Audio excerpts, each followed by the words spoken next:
السلام علیکم ورحمۃ اللہ وبرکاتہ۔ ریڈار نیوز میں خوش آمدید۔ بسم اللہ الرحمن الرحیم۔ دجال اور اس کے لشکروں کے بارے میں جو خبریں اور حالات ہمیں احادیث میں بتا دیے گئے ہیں، اس سے معلوم ہوتا ہے کہ دجال کے دور میں مسلمانوں کا شدید امتحان ہونے والا ہے۔ دجال کی آمد سے پہلے کے چند سال انتہائی مشکل اور اذیت ناک ہوں گے۔ لوگوں پہ زندگی اس قدر تنگ کر دی جائے گی کہ چھوٹی چھوٹی ضرورتوں کو پورا کرنے کے لیے بھی انسان کسی کے بھی آگے جھکنے کو تیار ہو جائے گا اور تھوڑے سے فائدے کے لیے اپنا ایمان بیچ دے گا۔ تو سوال یہ پیدا ہوتا ہے کہ ہم ایمان کے کس لیول پر ہیں؟ اگر ہمارا ایمان ہمیں 5 وقت فرض نمازوں کے لیے نہیں اٹھاتا، اگر ہمارا ایمان ہمیں قرآن کے سامنے لا کر نہیں بٹھاتا، اگر ہمارا ایمان ہمیں میوزک سننے سے نہیں روکتا، اگر ہمارا ایمان ہمیں حق مارنے سے نہیں روکتا، ظلم کرنے سے نہیں روکتا، جو ہم اپنے گھروں میں کھلے عام کرتے چلے جا رہے ہیں اور کسی کے منع کرنے پہ بھی نہیں رکتے، تو سوچ لیں کہ ہم نے کیسے ریزسٹ کرنا ہے اس فتنہ عظیم کو۔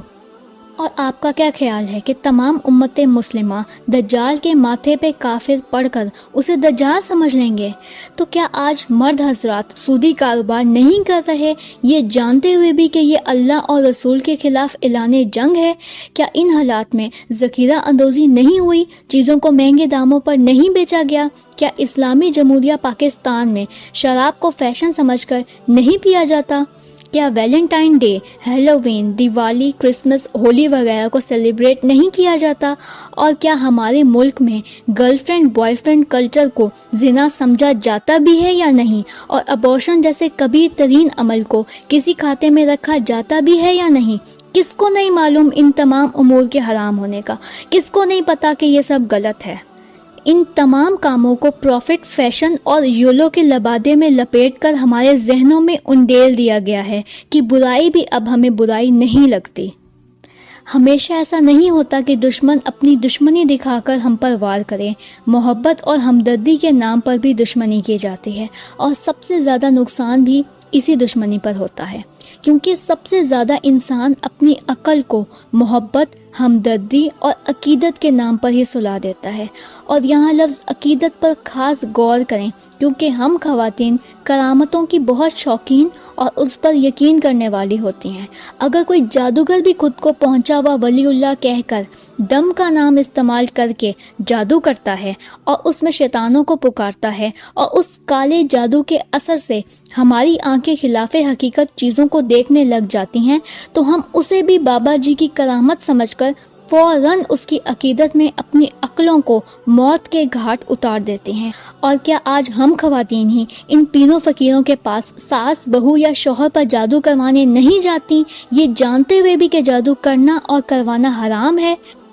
کیسے ہم کہہ سکتے ہیں کہ دجال ہمارا اور ہماری نسلوں کا کچھ نہیں بگاڑ سکتا؟ جس فتنے سے ہمارے رسول اور صحابہ کرام پناہ مانگا کرتے اور نمازوں میں اس دعا کو شامل رکھتے تھے جس میں خاص طور پر فتنہ دجال سے پناہ مانگی جاتی ہے، آج ہم مسلمان کیسے اس فتنے سے اتنے بے پرواہ ہو سکتے ہیں؟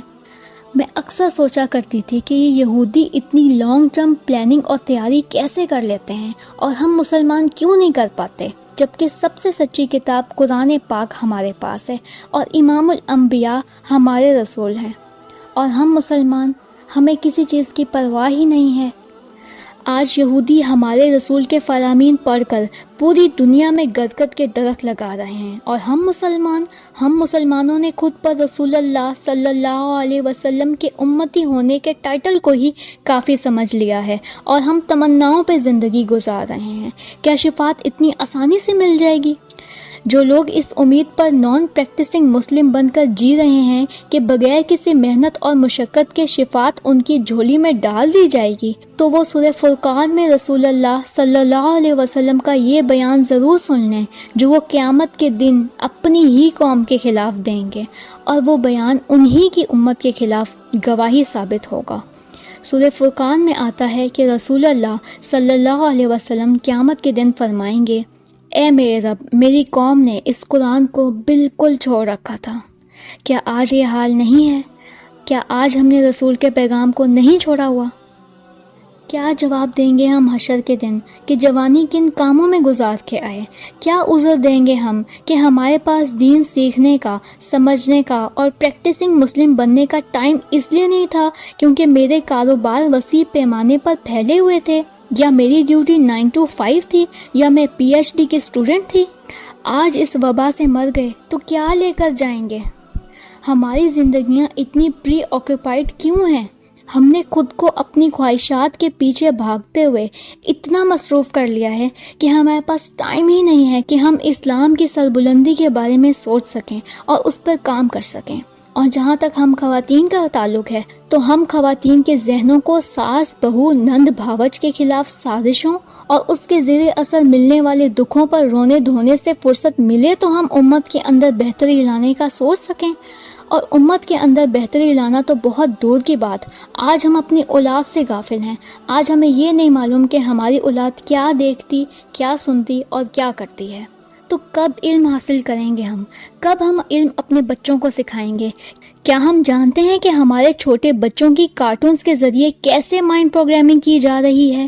کیا ہمیں کچھ علم ہے کہ ہماری معصوم نوجوان نسل کو یونیورسٹیز میں کیسے گاڈ لیس سوسائٹی کی طرف بڑھایا جا رہا ہے؟ گاڈ لیس سوسائٹی سے مراد کہ ہمیں ریلیجن کی کوئی ضرورت نہیں، I me and my self, اس کانسیپٹ کو فروغ دیا جا رہا ہے۔ اور اس کی وجہ کیا ہے کہ ان کارٹونز کے آگے بیٹھنے والے ہمارے معصوم بچے اور ان یونیورسٹیز سے نکلے اسٹوڈنٹس جب کٹ تھراٹ کمپٹیشن کے عادی ہو کر حکومت کے ایوانوں میں جا کر بیٹھیں تو تب کوئی بھی دجال کے نظام کے خلاف بولنے والا نہ ہو۔ تو دجال، اس کی حکومت اور اس کے لشکر کوئی معمولی مسئلہ نہیں ہے جن پر ہم اس قدر غفلت کا اظہار کریں۔ اور اس لاک ڈاؤن نے تو ہمارے سارے عذر بہانوں کو راکھ کی طرح اڑا دیا ہے۔ یہ جو ہمارے کاروبار، اسکول، کالج، یونیورسٹیز، مارکیٹس جمعے کے وقت بھی بند نہیں ہوتے تھے، آج پورے کے پورے ہفتے بند ہیں۔ یہ لاک ڈاؤن نیٹ فلکس پر سیزن دیکھنے کے لیے نہیں ہوا، اب تو ہم اللہ کے بندے بن جائیں۔